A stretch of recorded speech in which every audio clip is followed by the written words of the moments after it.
was still holding my coat when my sister pointed to the far corner of the restaurant and said, "You can sit over there. That table's fine for guests." Everyone froze, forks suspended midair. I felt the heat rise up my neck as she slid the normal menus to the others and dropped a special one in front of me, the one without prices.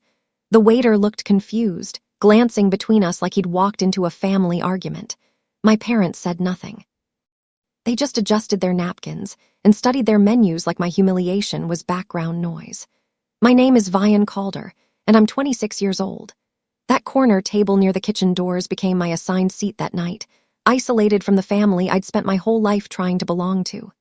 The distance between their table and mine felt like miles, not feet. I sat down slowly, my hands trembling as I unfolded the cloth napkin. Around me, other families laughed and clinked glasses. At their table, my sister ordered expensive wine. My father requested the chef's special. My mother chose lobster without checking the price. Meanwhile, I stared at my menu with no numbers, knowing exactly what was coming. This wasn't the first time they'd done this, but it would be the last time I let them. Earlier that evening, I'd arrived at Marcello's expecting a normal family dinner. My sister had texted me 3 days before with just the address and time. No explanation, no context, just family dinner Saturday at 7, don't be late. I'd driven 40 minutes through traffic, wearing my nicest dress, hoping this might be different. Maybe they wanted to celebrate something. Maybe they'd finally start treating me like I belonged. The hostess had greeted me warmly until my sister appeared and interrupted. "She's with us, but she'll need her own table," my sister had said, her voice sugary sweet in that way that always preceded cruelty. "Something in the back, away from the main dining area." The hostess's smile faltered. "I'm sorry, all of you aren't sitting together." "No," my sister replied firmly. "She prefers eating alone. Don't you, Vian?" Every eye in the entrance turned toward me. My face burned as I nodded weakly, unable to find my voice. The hostess led me past my family's large circular table near the window to a tiny two-top tucked beside the swinging kitchen doors. Servers rushed past me carrying trays. The smell of dish soap mixed with expensive food. This was my place in the family hierarchy, made physically manifest. When I opened my menu and realized mine had no prices while theirs did, my stomach dropped. I'd learned this pattern over the years. When they wanted something extravagant but didn't want to feel guilty, they manipulated the situation so I'd end up with the bill. I'd paid for family brunches, holiday dinners, birthday celebrations. Each time, they acted like I should be grateful for the opportunity to contribute. "You're part of this family," my mother would say. "Family helps family." But help only went one direction. My hands shook under the table as I watched them order. My sister chose a $120 appetizer sampler. My father added a $200 bottle of wine to complement the meal. My mother requested extra sides and desserts. They ordered like people who knew someone else was paying. The waiter came to my lonely table and smiled sympathetically. "And for you, miss?" "Just the house salad," I whispered. "And water, please." He nodded and disappeared. At their table, laughter erupted over some joke I couldn't hear. My sister caught my eye across the restaurant and raised her glass in a mock toast. The message was clear: know your place. I looked down at my napkin, blinking back tears that I refused to let fall in public. Dinner dragged on for 2 excruciating hours. Course after course arrived at their table while I picked at my small salad. They never once invited me to join them, never asked if I wanted to be included in their conversation. I was decoration, something to point at and say, "See, we include everyone." My adoption, hung between us like smoke. My sister had weaponized it since we were children. "You're not really part of this family," she'd hiss when our parents weren't listening. "They only took you in because it looked good. Mom wanted to seem charitable." For years, I'd convinced myself she was just jealous or cruel by nature. But sitting in that corner, watching them celebrate without me, I realized the truth. This wasn't sibling rivalry. This was systematic exclusion, and my parents enabled every moment of it. Finally, the meal ended. The waiter approached their table with the check, and my sister pointed directly at me. "Give it to her," she said loudly enough for nearby tables to hear. "She's paying tonight." The waiter looked confused. "All of it," my sister confirmed. She turned to look at me, her smile sharp as glass. "You should contribute something to the family for once. Consider it payment for letting you sit with us." Letting me sit with them, at a separate table. after humiliating me for 2 hours. The waiter walked over slowly, the leather bill holder in his hands like a weapon. He placed it in front of me with an apologetic expression. "I'm very sorry, miss. The total is $4,217. The number hit me like a physical blow. $4,000 for a meal I barely ate, for a night where they treated me like a stranger. I opened the folder with shaking hands. The itemized list made me nauseous. 7 bottles of premium wine, 5 appetizers, 4 steak entrees, 3 lobster dishes, an absurd amount of sides and desserts, and at the very bottom in small print, a 25% automatic gratuity for parties over 6. They'd ordered like royalty and billed it to the servant. Across the restaurant, my parents gathered their coats. My sister checked her lipstick in a compact mirror. None of them looked my way. They expected me to pay without protest, like I always did. For a moment, I considered walking out, just standing up and leaving them with their own mess. But the humiliation, that horrible internal pressure, pushed me to pull out my credit card. The waiter processed it silently. I signed the receipt, my signature barely legible through my trembling. "Are you okay?" he asked quietly. I couldn't answer. I just stood up, grabbed my coat, and walked toward the exit on legs that felt like they might collapse. The parking lot was freezing. November wind cut through my thin coat as I stumbled toward my car. Behind me, I heard my family's laughter as they exited the restaurant. My sister's voice carried across the pavement. "Did you see her face? She looked like she might cry." My mother's response was too quiet to hear, but it didn't matter. She hadn't defended me inside, and she wouldn't now. I fumbled with my keys, my hands so cold and shaky I dropped them twice. By the time I got my car door open, they were pulling out of the parking lot in my father's luxury sedan. 3 of them together, warm and laughing. Me alone, broke and broken. I sat in my car with the engine running, waiting for the heat to kick in.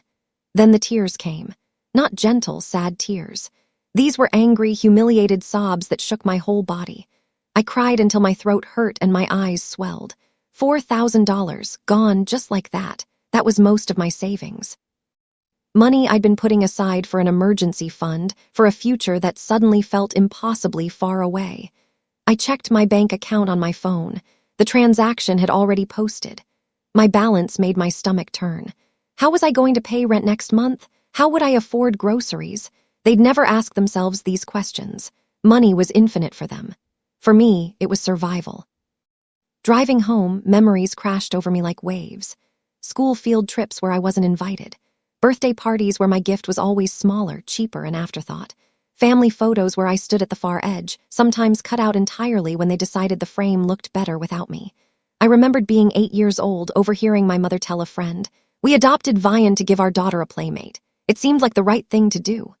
A playmate, not a daughter, not a sister. A toy for their real child. I remembered high school graduation, where my parents threw a massive party for my sister's achievement 2 years later, but gave me a card and a grocery store cake for mine. I remembered college, where they paid every penny of her tuition to a private university while telling me I'd benefit more from the state school experience. I'd taken out loans. She'd graduated debt-free. I remembered Thanksgiving 3 years ago, when extended family asked about both of us and my father spent 20 minutes bragging about my sister's marketing job, then said about me, "Vian works at a school, something with kids." He didn't know I taught 3rd grade, didn't know I'd won Teacher of the Year, didn't care enough to ask. For 26 years, I'd convinced myself it wasn't intentional, that they loved me differently, maybe, but they still loved me. That night, driving home with an empty bank account and a full understanding, I finally admitted the truth. It had always been intentional. The next morning, I woke up with swollen eyes and a notification from my bank. Low balance alert. I stared at my phone screen, watching the numbers blur through fresh tears. I had $847 left. Rent was due in 12 days. I called in sick to work, something I never did, and spent the morning wrapped in blankets on my couch. Around noon, my sister texted me. "Thanks for dinner. You should be grateful we include you in family events. Not everyone would be so generous." I read the message 3 times, waiting for the apology that never came. Include, the word felt like poison. They acted like inclusion was a gift they bestowed, something I should earn and appreciate, not a basic right of being part of a family. I wanted to text back something cutting, something that would hurt her the way she'd hurt me, but I just set my phone down and stared at my ceiling. An hour later, my mother called. Hope flickered stupidly in my chest as I answered. Hi, Mom. Vian, honey. I hope you're not upset about last night. My throat tightened. I am upset, actually. That was humiliating and— Oh, don't be dramatic, she interrupted. Your sister was just trying to make seating easier. You know how crowded restaurants get. Easier. They'd publicly humiliated me to make things easier. I paid $4,000, I said quietly. For a meal I barely ate, at a table by myself. How is that fair? Fair? My mother's voice took on that edge I knew too well. Vian, we've given you everything. A home, a family, opportunities. The least you can do is contribute when we ask. You didn't ask, you just stuck me with the entire bill. Because you can handle it, you have a job, you're responsible. She said responsible like it was something I should be proud of, not a trait they exploited. We raised you better than to be ungrateful. The word ungrateful hit me in the chest. I'd heard it my entire life. Ungrateful when I asked why I didn't get the same birthday party as my sister. Ungrateful when I questioned why they paid for her car but not mine. Ungrateful when I dared to want equal treatment. I have to go, I said, my voice hollow. Think about your attitude, my mother replied. Your sister is very hurt by your behavior last night. My sister was hurt, the one who'd orchestrated my humiliation. I hung up without responding. For the next 2 days, I barely functioned. I went to work, taught my students, smiled when required. But inside, something had cracked open. I couldn't stop thinking about every time they'd made me pay for things they'd never charged my sister for. Every family vacation where my share was calculated down to the dollar while hers was a gift. Every holiday where I brought expensive presents and received discount store items in return. On Wednesday, I got an email notification. My credit card company, informing me that the $4,217 charge had posted, and my available credit was now significantly reduced. I opened my laptop and started digging through old emails and bank statements. What I found made my hands shake. 3 years of financial manipulation, documented in transactions I'd somehow convinced myself were normal. $3,200 for my share of a family vacation to Hawaii, where I'd slept on a pull-out couch while my sister got her own room. $1,800 for my mother's birthday party, which I'd helped plan but wasn't listed as a host for. $2,100 for Christmas dinner, where my sister received a designer purse and I got a drugstore candle. $950 for my father's retirement celebration. $1,400 for my sister's engagement party. $2,600 for Easter brunch at a country club. The list went on and on. Over 3 years, I'd paid over $28,000 in family expenses. Meanwhile, my sister had paid nothing. Not once had they asked her to contribute. Not once had they sent her an invoice or stuck her with a surprise bill. The pattern was undeniable. They'd turned me into their personal ATM, and I'd been too desperate for their approval to notice. I printed everything out, organizing the documents by date. Receipts, text messages, email confirmations. Physical proof of years of exploitation disguised as family obligation. That weekend, I visited my aunt's house.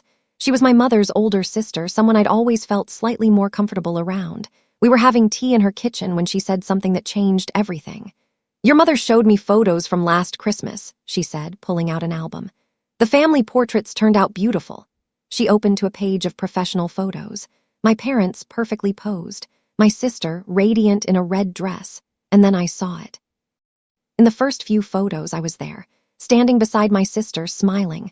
But as the pages turned, the photos changed. They'd been edited, cut, rearranged. By the final spread, I'd been removed entirely, cropped out like a stranger who'd photobombed their family portrait.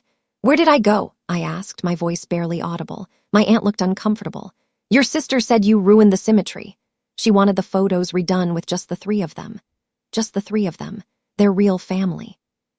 And Mom and Dad agreed to this. My aunt wouldn't meet my eyes. They said it was easier not to argue with her. Easier. That word again. It was easier to erase me than to defend me.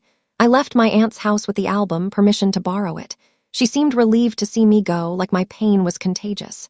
At home, I stared at those edited photos for hours, studied the empty spaces where I used to stand. They looked like wounds. Monday, my phone rang from an unknown number. I almost didn't answer, but something made me pick up. Is this Vian Calder? A man's voice asked. Yes, who's this? My name is Kyle Harrison. I'm the manager at Marcello's restaurant. I'm calling about Saturday night. My stomach dropped. If this is about the bill I already paid. No, he interrupted quickly.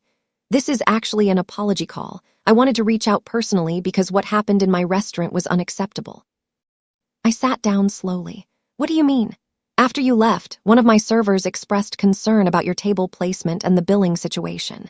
When I reviewed the reservation, I found notes from your sister explicitly requesting we seat you separately and put the entire bill under your name. His voice sounded genuinely angry. She told my staff, she's not really family, so just put everything under her. Those were her exact words. Hearing it from a stranger hurt worse than anything she'd said to my face. I wanted you to know that we're refunding your automatic gratuity. It's not much, but it's something. And I've banned your party from making reservations here again. That kind of treatment isn't welcome in my establishment. I couldn't speak. A stranger was defending me more than my own family ever had. Thank you, I finally managed. I'm so sorry that happened to you, Miss Calder. You deserved better. After we hung up, I cried again. But this time, the tears felt different. Less like grief and more like awakening. The refunded gratuity appeared in my account 2 days later. $843. It wasn't enough to fix my financial situation, but it was something. More importantly, it was validation. Proof that what happened wasn't normal, wasn't acceptable, wasn't something I should just swallow and forget. I made an appointment with a therapist.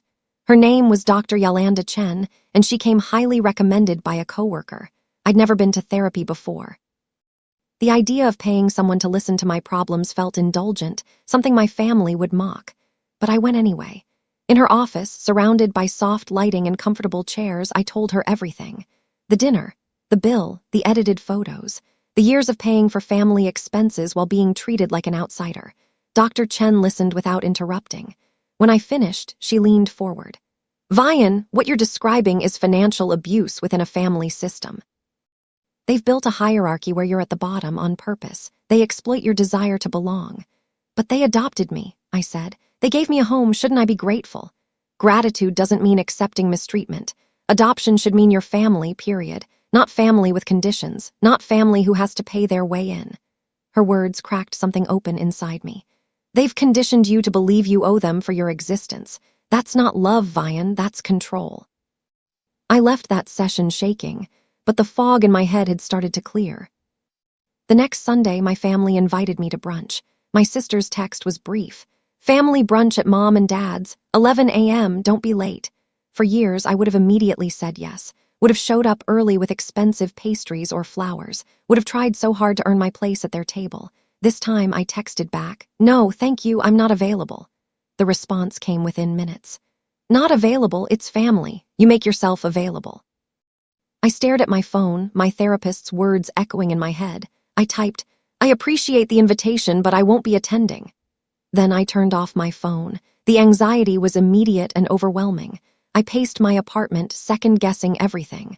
What if they were upset? What if this made things worse? What if they decided I wasn't worth keeping around? Then I stopped myself. Wasn't worth keeping around. Like I was a pet they might abandon. When I turned my phone back on that evening, I had 17 missed calls and 42 text messages. My sister's messages escalated from annoyed to furious. Stop being dramatic. This is ridiculous. You're embarrassing yourself. Mom and Dad are very disappointed. You should be grateful we keep you around. Keep me around. Like a charity project. Like something they did to feel good about themselves. I blocked her number. The silence that followed felt like breathing after being underwater. The next weekend, some coworkers invited me to dinner. My friend Hannah, who taught 5th grade, organized it. Just casual, she said. Mexican food and margaritas, no pressure. I almost said no, anxiety about restaurant bills making my stomach turn. But something made me accept. The restaurant was cheerful and loud, nothing like Marcello's cold elegance. 6 of us crowded into a booth, laughing and talking over each other. When the food came, everyone just ate. No one ordered extravagantly. No one commented on what I chose. When the check arrived, I felt my chest tighten. Old instinct kicked in. I reached for my purse, ready to discover they'd stuck me with everything. But Hannah just glanced at the total and said, split 6 ways, that's about $30 each with tip. She divided it on her phone calculator and everyone threw in their cards. Equal, fair, simple. I excused myself to the bathroom and cried. Not from sadness, but from the shock of being treated normally. Of realizing that this casual equality was what family dinners should feel like. When I returned, Hannah squeezed my hand. You okay? Yeah, I said, meaning it for the first time in weeks. I'm okay. That night, I realized something crucial. The problem wasn't me. It had never been me. The problem was them, and I'd been blaming myself for their cruelty. At Thanksgiving, my family expected me to attend their elaborate dinner. My mother called a week before. Vian, I'm planning the menu. What should I put you down for bringing? I'm not coming, I said. Silence. Then, what do you mean you're not coming? I mean I'm spending Thanksgiving somewhere else this year. That's ridiculous. You can't miss family Thanksgiving. It's tradition. I took a deep breath. Mom, I need some space right now from all of you. Space, because of that silly restaurant incident, you're still hung up on that. That silly restaurant incident. $4,217 and public humiliation reduced to silliness. It's not just that, it's everything, the edited photos, the bills. The constant reminder that I'm not really part of this family. Oh, Vian, her sigh was long-suffering. You're being overly sensitive. We've always treated you the same as your sister. The lie was so bold it took my breath away. That's not true, and you know it. I won't have you speaking to me this way. We took you in when no one else wanted you. We gave you everything. When no one else wanted you, the words hit like a slap. I'm hanging up now, I said quietly. Don't bother calling back until you're ready to apologize for how you've treated me. I ended the call and blocked her number 2. My hands shook for an hour afterward, but I didn't cry. I spent Thanksgiving at Hannah's house. Her family was loud and chaotic, cramped in a small apartment with mismatched chairs. They argued about football and told embarrassing stories, and they made space for me without question, without payment, without conditions. In December, I went to my parents' house while they were at work. I still had a key, something I probably should have returned years ago. I went to the attic, searching for something I'd only heard about in whispers. My adoption file. I found it in a box labeled important documents, buried under tax returns and insurance papers. Inside was my adoption paperwork, medical records from when I was a baby, and a letter. The envelope was yellowed with age, addressed to my parents from someone named Helen Morno, my birth mother. I sat on the dusty attic floor and read it. The letter was short, written in careful handwriting. Thank you for giving Vian a good home. I know I can't keep her, but please tell her someday that I loved her, that I wanted better for her than I could give. Tell her she was wanted. Below that, she'd written her phone number and address, asking them to share it with me when I was old enough. They never did. They'd erased every trace of where I came from, kept this letter hidden, denied me even the knowledge that my birth mother loved me. I took the letter and left. That evening, I sat in my apartment holding that piece of paper like it was sacred. My birth mother had wanted me, had loved me, had hoped I'd find a family who'd cherish me. Instead, I'd found people who saw me as a tax write-off with obligations. In January, I hired a financial consultant. Her name was Patricia, and she specialized in family financial disputes. I showed her everything, 3 years of receipts, text messages, email confirmations, bank statements. She spent 2 hours reviewing the documents, her expression growing darker with each page. This is systematic exploitation, she finally said. They've offloaded tens of thousands of dollars onto you while providing nothing in return. Can I do anything about it? Legally. It depends. Family financial manipulation is tricky, but you can absolutely stop it from continuing. She helped me draft a formal letter documenting every expense and making it clear I wouldn't be paying for any future family obligations. You're not required to fund their lifestyle, Patricia said. Being adopted doesn't make you their servant. The word servant echoed in my head. That's exactly what I'd become. That same week, my sister got engaged. The news came via group text with a photo of her ring, massive and expensive. Congratulations flooded in from extended family. I didn't respond. 3 days later, an email arrived from my mother with the subject line, "Wedding planning, your contribution." Inside was a detailed breakdown of wedding expenses with my assigned share, $8,500. Venue rental, catering, flowers, photography. My portion was more than anyone else's, including my parents. At the bottom, my mother had written, "As family, we all pitch in. Please confirm receipt and transfer the funds by February 1st. I forwarded the email to Patricia. Patricia called me that afternoon. "This is exactly what I warned you about. They see you as a source of funding, nothing more. What should I do?" "Send them the letter we drafted. Now, before they think you're agreeing to this." I sent the email that evening. It was formal, clear, and uncompromising. "I have reviewed the wedding contribution request. I will not be contributing financially to this wedding or any future family events. Please do not forward me any additional invoices or payment requests. This decision is final. I hit send before I could second-guess myself. The response was instant and explosive. My mother called 16 times in a row. My father left a voicemail saying I was being childish and selfish. My sister texted, "You're seriously going to ruin my wedding because you're throwing a tantrum." But I'd learned something important in therapy. Their anger wasn't about me being wrong. It was about losing control. For 26 years, they'd conditioned me to comply, to pay, to shrink myself. And now that I'd stopped, they didn't know what to do with me. I blocked my father's number, turned off my phone, and slept better than I had in months. The next day at school, Hannah asked how I was doing. "Honestly, I feel free." She hugged me. "Good, you deserve to be free." In February, my family tried a different approach. My aunt, the one who'd shown me the edited photos, called. "Vian, sweetheart, I think there's been a misunderstanding." "No misunderstanding," I said calmly. "I'm setting boundaries. But your sister's wedding, you can't miss it, it's family." "I haven't been invited," I pointed out. "Yes, you have, the invitation is waiting for you." "What's waiting for me is an $8,500 bill. That's not an invitation, that's an invoice." My aunt sighed. "Money isn't everything, dear. Sometimes we have to look past these small issues for the sake of family." Small issues. Systematic financial exploitation was a small issue. "I appreciate you calling, but my decision stands. I won't be contributing money I don't have to people who don't value me." After I hung up, I realized something. Every flying monkey they sent proved I was doing the right thing. If I was wrong, they wouldn't be this desperate. In March, I learned the wedding was in trouble. A mutual cousin, someone who'd always been kind to me, texted, "Just so you know, half the family is questioning why you're not involved. Your parents are telling people you're having a mental health crisis." A mental health crisis. They were rewriting the narrative, making me the unstable one. I screenshot the message and added it to my growing file of evidence. In April, I went to a free legal clinic. A young lawyer named Marcus reviewed my case. "Do you want to pursue legal action?" he asked. "I want them to stop," I said. "I want protection." He drafted a formal cease and desist letter, warning them that continued harassment could result in legal consequences. I paid $200 for it, money I could barely afford, but it felt worth it. When they received the letter, the family group chat exploded. I'd been added back just so they could attack me. "This is what our family has come to. You're threatening us with lawyers. We raised you better than this." I sent one message. "You didn't raise me, you exploited me, the difference is important." Then I left the group chat permanently. My sister's wedding happened without me. I saw photos on social media, everyone smiling in expensive formal wear. I felt nothing. No sadness, no regret. Just relief that I wasn't there, wasn't paying, wasn't pretending.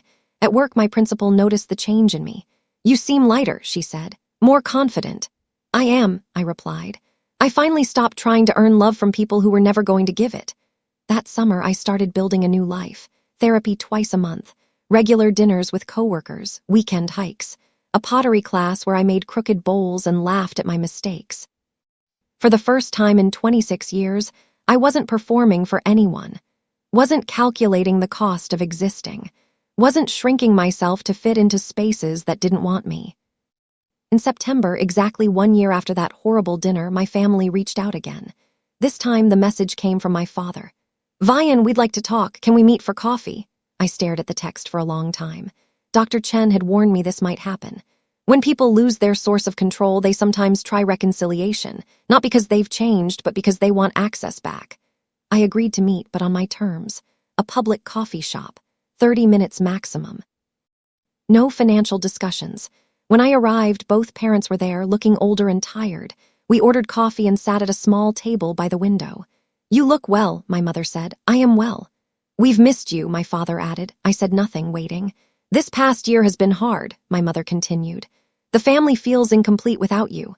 "I'm sure the family bank account feels incomplete," I said quietly. My father's face reddened. "That's not fair." "We never asked for anything unreasonable. You asked for $4,000 for one dinner. You asked me to fund a wedding I wasn't really invited to. You asked me to pay for everything while treating me like nothing. We gave you a home," my mother said, her voice rising. "We gave you everything. You gave me conditional tolerance. That's not the same as family." The 30 minutes ended. I stood up. If you want a relationship with me, it has to be different, equal, real. Until you can offer that, we have nothing to discuss. I walked out, leaving them at the table. 2 months later, my family hosted a large Thanksgiving gathering. Extended relatives attended, people I hadn't seen in years. My cousin texted me updates. People are asking about you. Your parents look uncomfortable. Someone just asked why you're not here. The next day, my cousin called with the full story. Multiple relatives had privately approached her, asking if it was true I'd been paying for countless family events. The truth had leaked, probably through my aunt. At the dinner, my parents' faces had turned pale as they realized the narrative they'd built was collapsing publicly. Your mom tried to say you'd exaggerated everything, my cousin said. But people remembered the Hawaii trip where you paid your share, the birthday parties, the edited Christmas photos. Everyone remembered, and now everyone's questioning why they never said something. The family's perfect image was cracking, and I wasn't there to see it.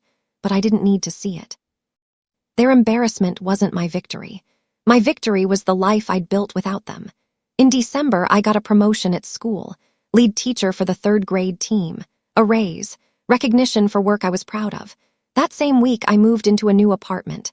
1 bedroom, hardwood floors, windows that let in morning light. I furnished it slowly, carefully, with things I chose. No hand-me-downs, no guilt, just mine. On Christmas Eve, I had dinner with Hannah's family again. They'd adopted me into their chaos, made me an honorary aunt to Hannah's nieces and nephews. We played board games and watched old movies. I helped wash dishes and felt genuinely at peace. My phone buzzed with a message from my mother. Merry Christmas, Vian. We'd like to try again. Would you come to dinner tomorrow? I thought about it for a long time. Then I responded. Thank you for the invitation. I'm spending Christmas with friends. Maybe we can talk in the new year about what a real relationship would look like. But I need you to understand that relationship won't include financial exploitation or emotional manipulation. If you can't agree to that, then we don't have anything to build on. She didn't respond. On New Year's Eve, I reflected on the past year, the humiliation that had broken me open, the slow, painful process of realizing my worth, the terrifying moment of choosing myself over their approval. I'd lost a family, but I'd gained something more valuable, self-respect. My phone buzzed. A text from my sister, the first in months. Can we talk? I didn't respond immediately. Some bridges weren't worth rebuilding. Some relationships cost more than they're worth. I'd spent 26 years trying to earn a place at their table. Now I had my own table, my own life, my own value, and no one could take that away from me. 3 months into the new year, my family invited me to dinner again. This time, the invitation came with a difference. We'd like to take you to dinner, my father wrote. Just to talk, we'll cover everything, no expectations. I agreed to meet, but insisted on choosing the restaurant. I picked a small bistro near my apartment, casual and comfortable. When I arrived, they were already seated. My mother looked nervous.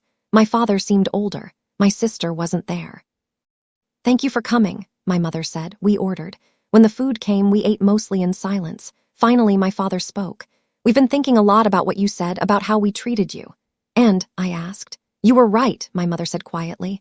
We did exploit you financially, we did treat you differently than your sister, and we convinced ourselves it was okay because we'd given you a home. Why? I asked. Why was I never enough? My mother's eyes filled with tears. I think we were afraid. Afraid of loving you as much as we loved her. Afraid that if we did, it would somehow diminish what we had with her. So we kept you at a distance, and that distance became a habit. Then that habit became cruelty. The honesty surprised me, but it didn't erase 26 years of pain. I appreciate you saying that, I said carefully. But words aren't enough. I need to see change, real change, over time. My father nodded. We understand. We don't expect forgiveness. We just want a chance to do better. When the check came, the server placed it in the middle of the table. My father immediately reached for it. This is on us, completely. It was a small gesture, but it mattered. We talked for another hour, not about money or the past, but about my life. My job, my apartment, my friends. They asked questions and actually listened to the answers. For the first time in my memory, they seemed genuinely interested in who I was, not what I could provide. As we stood to leave, my mother hugged me. Can we do this again? Maybe once a month. Maybe, I said. We'll see.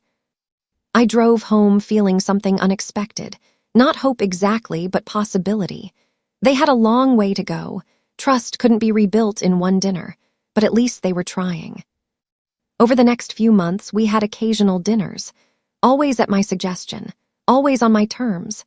Slowly, carefully, I watched for signs of genuine change. My father asked about my students and remembered their names in our next conversation. My mother sent me an article about teaching strategies, something she'd never done before. Small things, but they added up. In May, my sister reached out again. "Can we meet?" "Just us." I agreed, meeting her at a park where we could walk and talk without the pressure of sitting across a table from each other. "I owe you an apology," she said as we walked. "A real one, not the kind Mom and Dad are doing to get you back. A real, honest apology for how I treated you our entire lives." I waited, letting her continue. "I was jealous of you," she admitted. "Which sounds insane, I know. I had everything. But you were kind and people genuinely liked you. I was just the spoiled daughter who got everything handed to her, so I made sure you knew you weren't really part of the family. I convinced Mom and Dad to treat you differently. I pushed for the separate table that night. All of it was me." Her voice cracked. "I destroyed someone who only ever tried to be my sister because I couldn't handle that you were a better person than me." The apology was more than I expected, but apologies don't erase damage. "I appreciate you telling me this," I said, "but I'm not ready to have a relationship with you. Maybe someday, but not now." She nodded, wiping her eyes. "I understand. I just wanted you to know that none of it was your fault. It was always mine." We parted ways at the parking lot. I didn't hug her, didn't promise to stay in touch. But I walked away feeling lighter, knowing the truth had finally been spoken aloud. That summer, I took a trip by myself. 2 weeks in Colorado, hiking and reading and sleeping in. No one to please, no one to perform for. Just me, discovering who I was when I wasn't trying to earn love. On the last day of my trip, sitting by a mountain lake, I thought about that dinner at Marcello's. The humiliation that had felt like the end of the world had actually been the beginning of my real life. Sometimes the worst moments crack us open just enough to let the light in.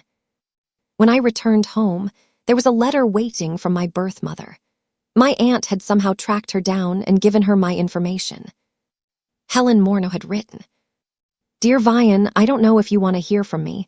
I gave you up 26 years ago hoping you'd have a better life than I could give you. Your aunt told me some of what happened. I'm so sorry.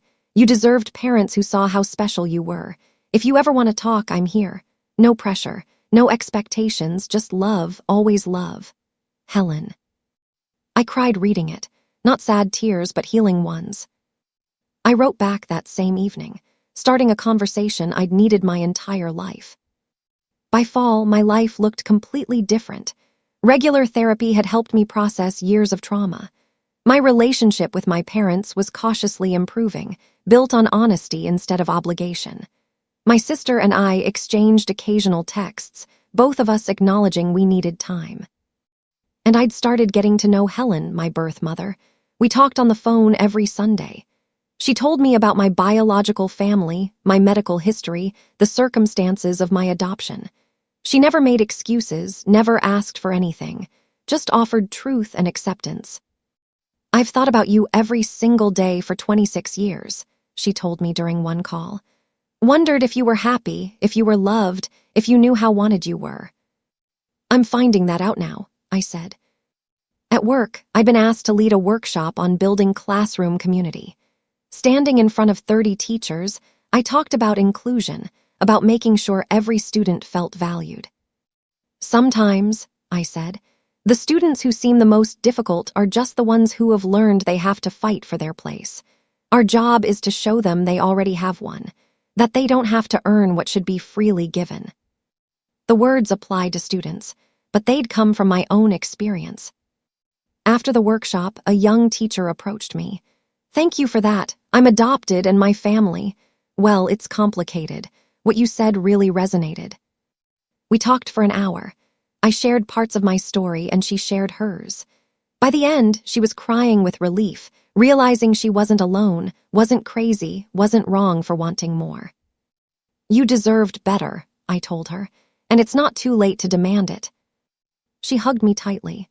"Thank you for saying that. Thank you for surviving and sharing it."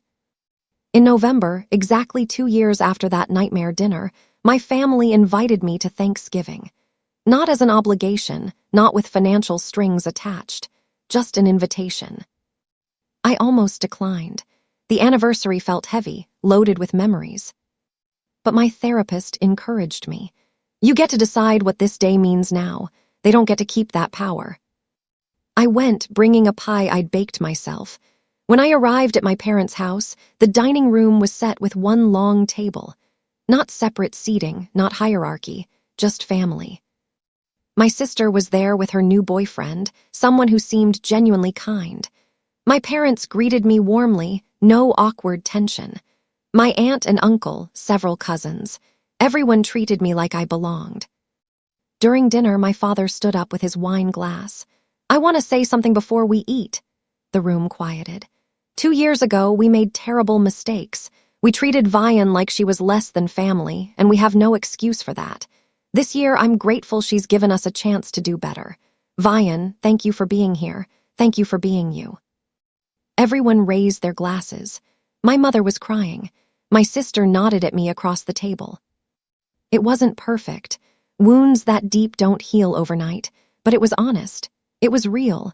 And for the first time in my life, I felt like I actually had a seat at their table. Not one I'd bought, one I deserved. After dinner, I helped my mother clean up in the kitchen. We worked in comfortable silence for a while before she spoke. "I found the letter," she said quietly. "From Helen, the one you took from the attic." I stopped washing dishes. "I'm sorry I took it without asking." "Don't apologize. I'm glad you found it. We should have given it to you years ago." She set down the dish she was drying. "We were selfish, Vian. We wanted you to be ours completely, so we erased where you came from. That was wrong." "I've been talking to her," I said. "Helen, we're getting to know each other." "That's good. You should know your whole story." My mother handed me another plate to wash. "She asked about you, you know. Every year on your birthday, she'd send a card to our address. We never gave them to you. I found them in Richard's desk last month when I was packing to leave." The revelation hurt, but it didn't surprise me. "Can I have them?" "They're already at your apartment. I had them delivered last week. I thought you should read them privately." When I got home that night, I found a box on my doorstep. Inside were 26 birthday cards, one for each year. I read them all, crying through every word of love from a woman who never stopped thinking about me. The last card from my most recent birthday said, "Wherever you are. Whatever you're doing, I hope you know you were wanted. You were loved. You still are. Happy 26th birthday, sweet girl. Mom number 2. Mom number 2. The acknowledgement that I could have 2 mothers, that love didn't have to be exclusive or competitive, meant everything. In December, 3 people came to my new apartment for dinner. Hannah, my coworker who'd become my closest friend. Helen, my birth mother, visiting from out of state. And surprisingly, my mother Catherine. I'd invited them all separately, then realized they'd all said yes for the same night. Instead of panicking, I decided to lean into it. "This might be weird," I warned them all. "Weird is good," Hannah said. "Weird means growth." I cooked a simple meal, nothing extravagant. We sat around my small table, 4 women who'd shaped my life in different ways. Helen and Catherine were awkward with each other at first, but by dessert, they were talking about me as a child, sharing stories, finding common ground in loving the same person. "She was stubborn even as a baby," Helen said. "Wouldn't take a bottle from anyone but me." "That stubbornness saved her," Catherine added quietly. When we were treating her badly, she didn't break. She's stronger than all of us." After Helen and Catherine left, Hannah stayed to help clean up. "That was beautiful," she said. "Complicated but beautiful." "That's my life now," I replied. "Complicated but beautiful." She hugged me. "You've come so far, Vian. I'm proud of you." Later that night, alone in my apartment, I thought about that dinner at Marcello's. The $4,000 bill that had broken me open. The humiliation that had forced me to see the truth. That awful night had been the worst thing that ever happened to me, but it had also been the beginning of everything good that came after. On New Year's Eve, I made a list of everything I'd gained in 2 years. Self-respect, boundaries, therapy tools, real friendships, a relationship with my birth mother, cautious reconciliation with my adoptive family, financial independence, freedom from manipulation, the knowledge that I was enough exactly as I was. I also made a list of what I'd lost. The fantasy of a perfect family, the desperate need for their approval, the willingness to shrink myself, the belief that love required payment. Looking at both lists, I realized the things I'd lost were things I'd never really had. They were illusions I'd clung to because admitting the truth was too painful. Now, living in truth was painful sometimes, but it was also free. At midnight, I called Helen. "Happy New Year, Mom." She cried, "Happy New Year, sweetheart." Then I texted Catherine, "Thank you for trying, for changing. It means more than you know." She responded, "Thank you for giving us a chance we didn't deserve." I didn't text my sister. We weren't there yet, and that was okay. Some relationships take longer to rebuild, and some might never fully heal. Both outcomes were acceptable. In March, I got an unexpected call from Kyle Harrison, the manager at Marcello's who'd refunded my gratuity 2 years earlier. "Miss Calder, I hope you don't mind me calling. I've thought about you often and wanted to check in." "I'm doing well," I told him. "Really well, actually." "I'm glad to hear that. What happened in my restaurant bothered me for a long time. I've since implemented new policies about separate billing and party seating. Your situation taught me to pay better attention." "That's good," I said. "Maybe it'll protect someone else." "I hope so. And Miss Calder, I just wanted you to know that you handled that situation with more grace than I've seen in 20 years of restaurant management. You have nothing to be ashamed of." After we hung up, I realized something important. That dinner, that humiliation, had rippled outward in ways I'd never know. Maybe it had changed how Kyle ran his restaurant. Maybe it had made other families question their own dynamics. Maybe someone else had been saved from sitting alone at a corner table. Pain, when transformed, could become purpose. In June, my sister got married again.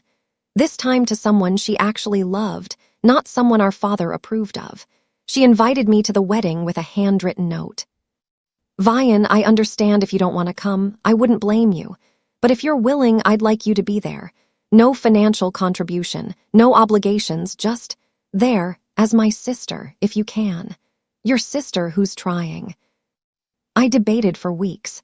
Dr. Chen helped me process the decision. "What do you want?" she asked. "I want to believe people can change." "Do you believe she's changing?"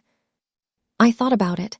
I think she's trying. That's different than changing, but it's a start. I decided to go, but I brought Hannah as my plus one. Someone in my corner just in case. The wedding was simple, nothing like the extravagant event she'd planned before. When I arrived, my sister hugged me tightly. "Thank you for coming. It means everything." During the reception, she pulled me aside. "I didn't ask you to contribute anything because this isn't about money. It's about family, real family, the kind I should have given you all along." We weren't magically healed. We weren't suddenly close, but we were trying, and that was enough for now. When the check for my meal came, I paid for myself and Hannah, just our portion. Fair, equal, simple.